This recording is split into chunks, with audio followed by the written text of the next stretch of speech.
Next disk scheduling algorithm is the scan disk scheduling algorithm.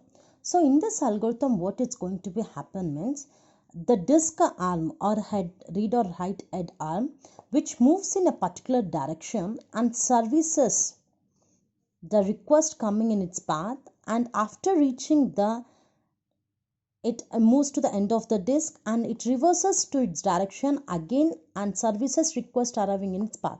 It means that whatever the services which we are going to get IO request, so from the header path to it moves to a particular direction and it survive all the IO request towards to the direction and moves to the end of the disk, and then it reverses back and service all the IO request and reaches to that endpoint. So it does like a lift, we can say elevator. So what it does, the elevator, the lift, it whatever the flow we want to go, it moves and finally it reaches to the final destination, and again it will survive all the IO request in between and reaches to the down. So like that, here also it's going to be scan all the IO request in a particular direction and reaches to the final one. So coming to the example, if you'll get a clarity that if a disk contains a 200 tracks, that is from 0 to 199, and the request queue contains the IO request here are 82, 170, 43, 140, 24, 16 and 190, and current position of head is 50. Okay, now if you observe here, these are my track, okay, from 0 to 199. So here I can move to any direction. Okay, I want to move to the highest value, means for this is the header arm. So for this 80 compared to 50, 82 and 43 compare or around this, 82 is the largest. So this arm moved towards the 82. Let us think I'm moving for the larger values. I can go in that one also. So first IO request I got 82. After 82 it moves to the 140.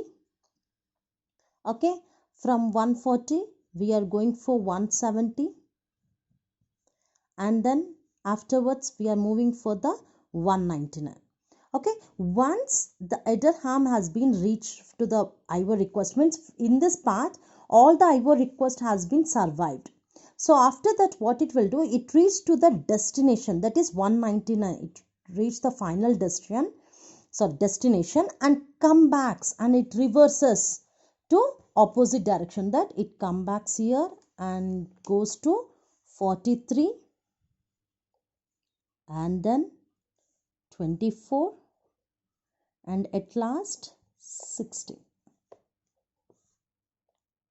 Okay, in this manner we are going for scan disk scheduling algorithm, so that what we can take the range of values like 199 minus 50 plus again 199 minus 60.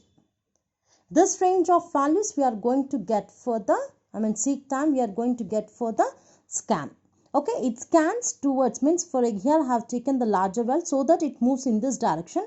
So when it is moving in this direction, it survives all the IO request here and reaches the final destination, that is 199 is the final destination. After reaching that, again it comes back and it will observe the other directions IO request and it survive all this IO request for the disk. So this is about the scan disk scheduling algorithm.